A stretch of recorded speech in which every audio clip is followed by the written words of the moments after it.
Le fromage en grains, cher au cœur des Québécois, est en pourparlers pour obtenir sa propre indication géographique protégée. Une annonce qui semble être bien accueillie du côté de Fromage au village à Lorrainville. Ça redonne un peu les lettres de noblesse au fromage en grains parce que souvent, c'est un fromage qu'on disait plus de commodité. Fait que, tu sais, je trouve que ça peut être intéressant. Pour Anne Barrette, cela permettra de se faire valoir au-delà du Québec et également d'éviter les contrefaçons. De l'Ontario, du côté, mettons, des provinces de l'Ouest, je crois que oui. C'est sûr que pour eux, de faire des vraies poutines québécoises, je pense que ça serait tu sais, un potentiel intéressant de vente. Bien que le fromage en grains soit son meilleur vendeur, From Abitibi reste plus perplexe sur la mise en place de cette certification. Un peu mitigé sur la question, dans le fond.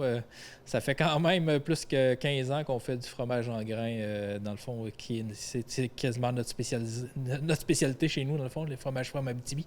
Cependant, pour lui, mettre des règles pour la fabrication du fromage permettrait que tout le monde soit logé à la même enseigne. Ça prend juste 4 ingrédients pour faire un fromage excellent. Mais c'est ça, il y en a qui coupent les coins ronds puis qui font d'autres genres de fromages avec des ingrédients laitiers et plein de produits. Fait que ça, c'est sûr, de normer la fabrication, peut-être que ça aurait du bien. Néanmoins, Guillaume Lemieux s'interroge également sur la paperasse et les coûts que cela pourrait engendrer. Pour la propriétaire de Le Fromage au Village aussi, les interrogations sont nombreuses. Nous, on met pas de poudre de lait. Est-ce que, ils vont autoriser que dans cette appellation-là, les gens puissent mettre de la poudre de lait dans leur fromage?